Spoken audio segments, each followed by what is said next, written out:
नमस्कार मित्रों, मैं हूं डॉक्टर हरिनिवास। चैनल का नाम है संस्कृत साहित्य एवं संस्कृति। महाभारत अश्वमेध पर्व। प्रभु श्री राम ने रावण को मारने के बाद अश्वमेध यज्ञ करके उनके हाथों जो हत्याएं हुई हैं उनका एक प्रायश्चित किया था। ऐसा उल्लेख वाल्मीकि रामायण में मिलता है। और यहां युधिष्ठिर के मन की पीड़ा को देख करके स्वयं महर्षि वेदव्यास ने और श्री कृष्ण ने भी उनसे ये कहा कि आप भी उसी प्रकार से अश्वमेध यज्ञ करो। इसीलिए इस पर्व को अश्वमेध यज्ञ पर्व कहा जाता है। चलिए उस कथा की तरफ आगे बढ़ते हैं। अभी तो उसका प्रारंभ नहीं हुआ है। श्री कृष्ण उन उत्तंग मुनि के पास से निकल करके और द्वारका की तरफ प्रस्थान करते हैं। नदियां, सरोवर, मार्ग को पार करते हुए द्वारका से पहले रैवतक पर्वत पर जाकर के पहुंचते हैं, जहां एक मेला जैसा लगा हुआ है। द्वारकावासी वहां आनंद कर रहे हैं। देखिए, श्रेष्ठ अगर आपका कोई पालक संरक्षक राजा हो, राजा तो उग्रसेन है, लेकिन उग्रसेन तो राज्य करते हैं, लेकिन उसकी सारी व्यवस्थाएं देखते हैं श्री कृष्ण। तो जब श्री कृष्ण जैसा शासक मिल जाए ना, तो प्रजा के लिए रोज उत्सव हुआ करते हैं। द्वारका की स्थिति तो इसी प्रकार की है। इतना बड़ा नरसंहार हुआ, इतना बड़ा महाभारत का युद्ध हुआ, लेकिन द्वारकावासी जो सेना गई थी, 2 अक्षौहिणी सेना, वो तो गई थी, लेकिन इसके अतिरिक्त द्वारकावासियों के ऊपर उसका कोई असर नहीं है। श्री कृष्ण वहां जाकर के पहुंचे। बड़ा आनंद उत्सव सब कुछ चल रहा है। फिर अपने पिता वसुदेव जी के पास जाते हैं, माता देवकी से मिलते हैं, उनको प्रणाम करते हैं और फिर पूरी कथा उनको सुनाई जाती है कि किस प्रकार से 10 दिन तक पितामह भीष्म कौरव सेना के सेनापति थे, जब उनके पास 11 अक्षौहिणी सेना थी, और किस प्रकार से वो युद्ध किया करते थे। पांडवों की क्या दशा उस समय थी। फिर किस प्रकार से शिखंडी ने बाणों की वर्षा अर्जुन के साथ करके, ये तो नहीं कहा कि शिखंडी को आगे रख के और अर्जुन ने बाण छोड़े हैं, लेकिन ये कहा कि शिखंडी ने अर्जुन के साथ बाण वर्षा करके पितामह को सैया पे गिरा दिया है। फिर गुरु द्रोणाचार्य कैसे सेनापति बने, फिर कर्ण कैसे सेनापति बने, किस प्रकार से शल्य सेनापति बने, वो पूरी 18 दिन के युद्ध की कथा अपने पिता वसुदेव को श्री कृष्ण ने सुनाई है। वहां से सुभद्रा भी श्री कृष्ण के साथ आई हैं। फिर सुभद्रा के कहने पर ही अभिमन्यु के मृत्यु का वृत्तांत, कि किस प्रकार से अभिमन्यु का वध किया गया है, वो भी पूरी कथा श्री कृष्ण वसुदेव और देवकी को सुनाते हैं। विचार कीजिएगा कि कितना पीड़ाजनक होगा, लेकिन फिर भी वीर योद्धा तो होते ही वीर गति प्राप्त करने के लिए हैं। बड़े विधि विधान के साथ यहां अभिमन्यु का श्राद्ध हुआ है। उल्लेख पाया जाता कि 60 लाख ब्राह्मणों को भोजन करवाया गया और सबको द्वारका में इतना दान दिया गया है कि जिंदगी में दूसरी बार उनको दान लेने की आवश्यकता ना पड़े। इधर हस्तिनापुर में सब कुछ तो आनंदमय नहीं है। पुनः युधिष्ठिर राजा बन गए हैं, लेकिन मन की पीड़ा अभी बिल्कुल शुद्ध नहीं है। इधर उत्तरा गर्भवती है, द्रौपदी की भी अपनी कुछ समस्याएं हैं, कुंती को भी पीड़ा रहती है। ऐसे में महर्षि वेदव्यास आए हैं। उन्होंने सबको समझाया है कि समय सबसे बड़ा मलहम होता है। जैसे जैसे समय जाएगा ना, सब कुछ ठीक हो जाएगा। भाई, थोड़ा समय को समय दो।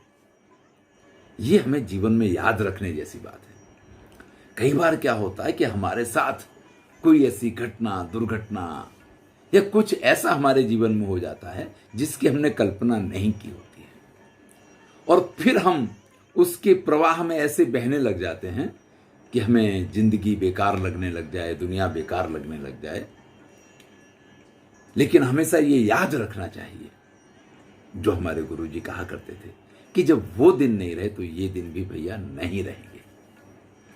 वही महर्षि वेदव्यास ने समझाया है और युधिष्ठिर से फिर कहा है कि आप अश्वमेध यज्ञ की तैयारी करो, एक यज्ञ पूर्ण होगा, एक आनंद का उत्सव हो जाएगा, उसके बाद अपने आप सबके मन जो है वो स्वस्थ हो जाएंगे। अब अगर यज्ञ की आज्ञा मिली है तो उसके लिए धन चाहिए, और धन कहाँ प्राप्त होगा ये चर्चा तो पहले ही हो चुकी है। तो उस धन को प्राप्त करने के लिए अपने भाइयों के साथ युधिष्ठिर परामर्श करते हैं कि देखिए जो हिमालय की जगह बताई गई है, अगर वहां जाते हैं तो हमें ये धन मिलेगा या नहीं मिलेगा। तब काफी विचार करने पे ये हुआ कि भाई अर्जुन जब पाशुपतास्त्र प्राप्त करने के लिए हिमालय गए थे, उन्होंने शिव की तपस्या की थी, तब सबने प्रसन्न होकर के अरे ऐसे ऐसे दिव्य अस्त्र जब प्रदान कर दिए तो धन की तो क्या विशात है, यानी धन की तो उन अस्त्रों के सामने क्या वैल्यू है, तो हमें अवश्य ही उस धन की प्राप्ति होगी। और इस प्रकार के निर्णय के साथ युधिष्ठिर अपने चारों भाइयों को लेकर के हिमालय के लिए, जो महर्षि वेदव्यास ने स्थान बताया था जहां उन मरुत नाम के राजा ने यज्ञ किया था, देवताओं के गुरु बृहस्पति के छोटे भाई संवर्त को अपना पुरोहित बना करके पांडवों ने प्रस्थान किया है। महर्षि वेदव्यास लिखते हैं, मूले निक्षिप्य कौरव्यम युत्सुम धृतराष्ट्रजम।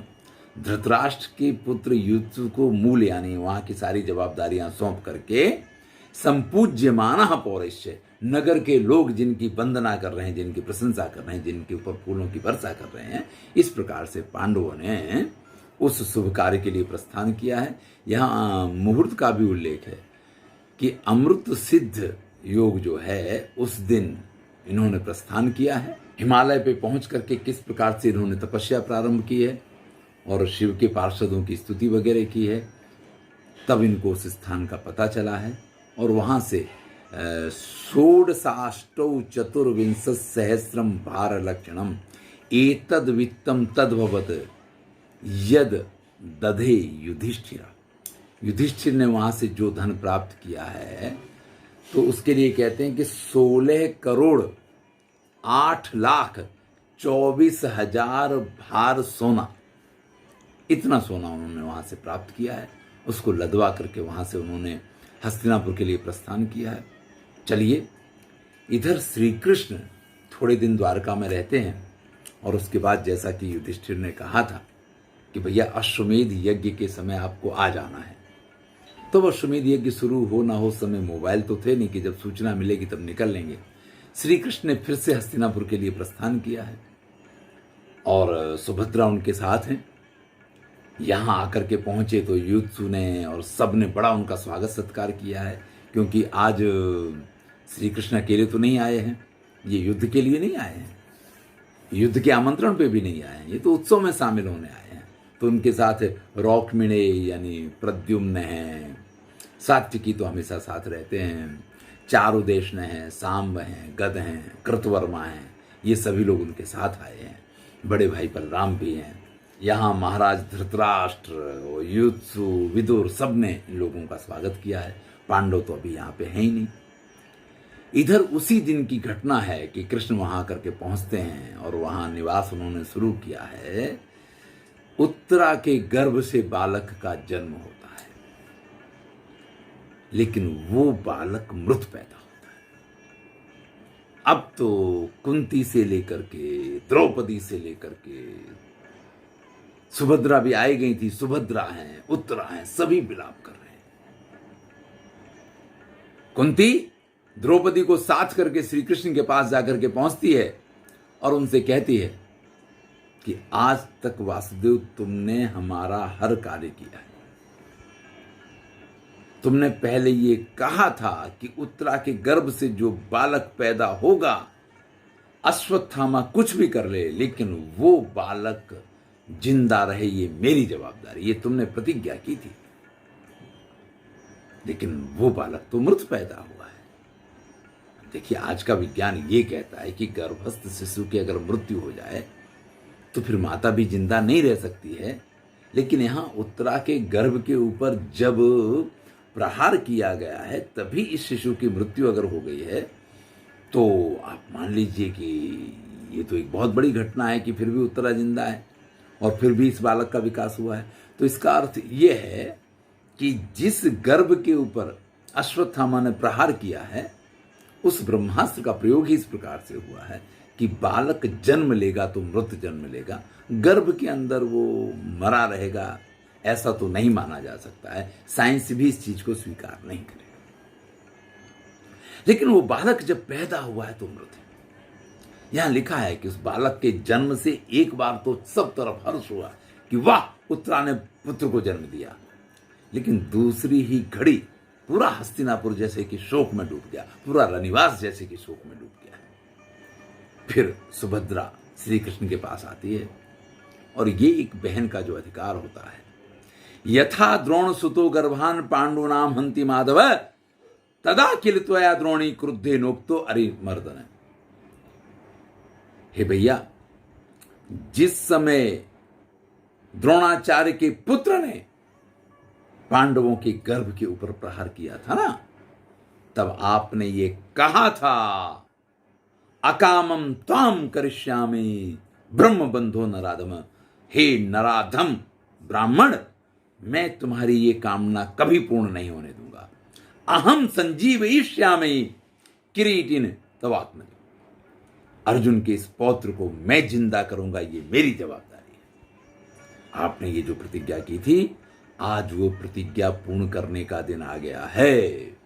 प्रसादये त्वाम दुर्धर्ष, मैं आपसे प्रार्थना करती हूं, आपको प्रसन्न करती हूं कि अभिमन्यु के इस पुत्र को जिंदा कर दो, या फिर मैं भी अभी मर जाऊंगी, मुझे जिंदा नहीं देखोगे। एक भाई के सामने जब उसकी बहन ये कहे, जो उसको अत्यंत प्रिय है, कि मैं अपने प्राणों का परित्याग कर दूंगी, इस काम को तुम्हें करना है, नहीं करोगे तो मुझे जिंदा नहीं देखोगे, इससे बड़ी कोई घटना नहीं हो सकती है। कहती है, अभिमन्यो सुतो वीर न संजीव्यति यदि अद्य। आज अगर अभिमन्यु का ये पुत्र जिंदा नहीं होता है, जीवति त्वयि दुर्धर्ष, तुम्हारा जीवन जो है मैं उसका क्या करूंगी। बहन अपने भाई से, सुभद्रा श्री कृष्ण से कह रही, फिर तुम्हारे जीने का भी क्या फायदा है। यानी तुम ऐसे पराक्रमी, ऐसे सर्वश्रेष्ठ, सर्वशक्ति संपन्न माने जाते हो, और तुम यहां मेरे सामने खड़े हुए हो, और फिर भी अगर अभिमन्यु का ये पुत्र जिंदा नहीं होता है, तो फिर एक तरीके से मैं आपका मुंह नहीं देखूंगी, मैं तो मर ही जाऊंगी, और जिंदा भी रही तो आपका मुंह नहीं देखूंगी। श्री कृष्ण कहते हैं, तथेति तथास्तु। अरे तुम जैसे कह रही हो बहन, वही होगा। और इसके बाद श्री कृष्ण ने उस अंतापुर की ओर प्रस्थान किया है, जहां उत्तरा ने बालक को जन्म दिया। सुभद्रा ने जाकर के उत्तरा को समाचार दिया है कि बेटी रोना बंद कर दो, ये तुम्हारे ससुर श्री कृष्ण पधार रहे हैं। उत्तरा ने जल्दी जल्दी अपने वस्त्रों को व्यवस्थित किया है। देखिए, ये जब व्यक्ति रोता है, विशेष करके स्त्रियां जब रोती हैं, तो उस समय उनको किसी चीज का ध्यान नहीं रहता है, दुख में, पीड़ा में, आवेग में। और यहां तो उसने एक बालक को जन्म दिया है। तो सुसंवीता भवत देवी दैववत कृष्णम मायुषी। श्री कृष्ण के आने का समाचार सुनते ही अंदर से एक, जिसको कहते हैं ना कि विश्वास, कि अब अवश्य ही मेरा पुत्र जिंदा हो जाएगा। उत्तरा अपने वस्त्रों को व्यवस्थित करके अपने पुत्र को गोद में उठा लेती है, और उससे कहती है कि तुम्हारे सामने ये तुम्हारे पिता के मामा खड़े हुए हैं, तुम्हारा कैसे ये संस्कार है कि तुम उनको प्रणाम नहीं कर रहे हो। एक मृत बालक जब गोद में हो, वो मां ऐसा कहे तो कलेजा फट जाए। इतना मार्मिक वर्णन यहां महर्षि वेदव्यास ने किया है। इसके बाद तो उत्तरा श्री कृष्ण के सामने बहुत विलाप करती है। वो उस बालक को, मृत बालक को अपनी छाती से लगा करके कहती है कि तुम अगर अपने पिता के पास चले ही गए हो, तो जाकर के उनसे कहना कि इस संसार में मरना व्यक्ति के लिए बड़ा कठिन होता है, और यही कारण है कि आज मैं उनके, यानी मेरा पति भी नहीं हो, मेरा पुत्र भी नहीं हो, फिर भी मैं इस संसार में जिंदा हूं, मैं फिर भी नहीं मर रही हूं। कारण एक ही है, क्योंकि स्वयं श्री कृष्ण ने इस चीज का आश्वासन दिया था, अश्वत्थामा मेरे पुत्र का कुछ नहीं बिगाड़ पाएगा। मेरा पुत्र जब भी इस संसार में आएगा, वो अवश्य ही इस संसार में जीवित रहेगा, और इसी आस के ऊपर मैंने उस समय अपने प्राणों का परित्याग नहीं किया था, तभी अगर तुम्हारे पितामह भीम, तुम्हारे पितामह महाराज युधिष्ठिर, इन लोगों ने उस अश्वत्थामा के द्वारा छोड़े गए ब्रह्मास्त्र को मेरे प्रति अभिमंत्रित कर दिया होता, ये कह दिया होता कि इससे उत्तरा का गर्भ नहीं पर उत्तरा का विनाश हो जाए, तो आज तुम जिंदा होते, मैं मर भी जाती तो क्या फर्क पड़ने वाला था। श्री कृष्ण के सामने जब उत्तरा इस तरीके से विलाप करती है, तब श्री कृष्ण उसको समझाते हैं कि अब रोने की आवश्यकता नहीं है, निश्चिंत हो जाओ, मैं आ गया हूं। आसपास की सारी व्यवस्थाएं देखी, बालक के साथ कोई अनर्थ ना हो, इसके लिए हस्तिनापुर में सारी तैयारियां की गई हैं। जो कुछ भी टोने टोटके करने चाहिए वो सारी व्यवस्थाएं वहां पे हैं। वहां की सारी व्यवस्थाएं देख करके श्री कृष्ण अत्यंत प्रसन्न होते हैं। फिर श्री कृष्ण अपने हाथ से उस मृत बालक को स्पर्श करते हैं और वहीं वो ब्रह्मास्त्र का सारा तेज जो है वो समित हो जाता है। श्री कृष्ण उत्तरा से कहते हैं, ना ब्रवीत उत्तरे मिथ्या, हे उत्तरा मैं कभी झूठ नहीं बोलता हूं और मैंने जो कहा है वो बात अवश्य ही सत्य होगी। तुम्हारा ये पुत्र अवश्य ही जिंदा होगा। हे समस्त सृष्टि के देव, लोकपाल, मनुष्य जो भी हैं, सब मेरी इस प्रतिज्ञा को सुन लो। नोक्त पूर्वम मया मिथ्या स्वैरेष्वपि कदाचन, अगर मैंने खेलते खेलते भी कभी मिथ्या भाषण ना किया हो, मैं झूठ ना बोला हूं, नच युद्धात् परावृत्ते तथा संजीवयाम्यहम्, या मैं कभी युद्ध में से पीठ दिखा के ना भागा हूं, तो ये बालक जिंदा हो जाना चाहिए। अगर मैंने कभी भी धर्म और ब्राह्मणों का अपमान ना किया हो, उनके लिए मेरे मन में सर्वोपरि निष्ठा हो, तो अभिमन्यु का यह पुत्र जिंदा हो जाना चाहिए। अगर मैंने कभी भी स्वप्न में भी अर्जुन का बुरा ना सोचा हो, कभी उसके विरोध की कामना ना की हो, तो ये अभिमन्यु का पुत्र जिंदा हो जाना चाहिए। जैसे सत्य और धर्म हमेशा मेरे अंदर विद्यमान रहते हैं, अर्थात मैं जैसे हमेशा सत्य और धर्म का पालन किया करता हूं, उसी प्रकार से ये अभिमन्यु का पुत्र भी अपने अंदर प्राणों को धारण करे।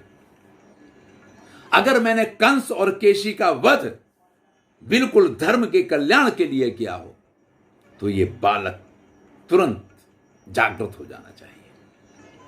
श्री कृष्ण ने इस प्रकार से जब कुछ बोला, देखिए जीवन में मंत्र काम नहीं किया करते हैं।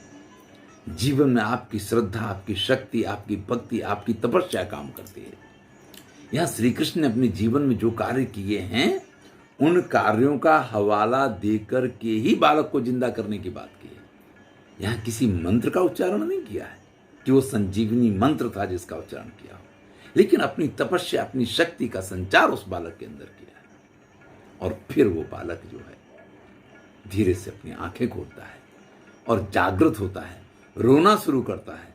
बालक का रोना था कि हस्तिनापुर में उत्सव का माहौल हो जाता है। सभी लोग अत्यंत प्रसन्न हो गए हैं। यह कथा वैशंपायन जन्मेजय को सुना रहे हैं। वो कहते हैं कि जब कृष्ण के हाथ से उस ब्रह्मास्त्र का समन हुआ, उसके बाद उस पूरे अंतापुर में जैसे एक प्रकाश का पुंज चारों तरफ व्याप्त हो गया हो, यानी तुम्हारे पिता ने आंखें खोली। और इस प्रकार से उनका नामकरण भी परीक्षित स्वयं श्री कृष्ण ने किया है। इसकी चर्चा हम पहले कर चुके हैं कि क्यों उनका नाम परीक्षित रखा गया है। अंतरिक्षे च भागासीत साधु के सब साधु, आकाशवाणी हुई है, हे कृष्ण साधु साधु, आपने बहुत अच्छा कार्य किया है। देखिए, हम अपने जीवन में इस चीज को याद करें कि हम अगर कुछ तपस्या, कुछ धर्म आदि करते भी हैं, तो हम उसके बदले में अपना कल्याण चाहते हैं कि भैया हमारा ये भला हो जाए, हमारे लिए अच्छा हो जाए। या हमें ये पुण्य का लाभ मिलना चाहिए। हम उस पुण्य का किसी और के लिए अगर उपयोग करते हैं तभी वो पुण्य वास्तव में अर्जित किया हुआ पुण्य है। धन्यवाद। मैं हूं डॉक्टर हरिनिवास। आनंद लीजिए। और जैसा कि कुछ दिनों से आपसे अनुरोध कर रहा हूं कि हमारी प्लेलिस्ट का कोई सा भी वीडियो, किसी भी प्लेलिस्ट का, आप अपने एक मित्र के साथ शेयर अवश्य करें व्हाट्सएप पे, जिस पे आपको विश्वास हो कि आपके द्वारा शेयर किया गया वीडियो वो अवश्य देखेगा, बिना देखे नहीं रहेगा। और उसके नीचे कमेंट में लिखिए कि इसको अवश्य देखें। बच्चों के संस्कार के लिए या इस समाज के उत्थान के लिए एक छोटा सा प्रयास कर रहा हूं। आप भी अगर उसमें भागीदार होंगे तो आनंद होगा। पुनः सबका धन्यवाद।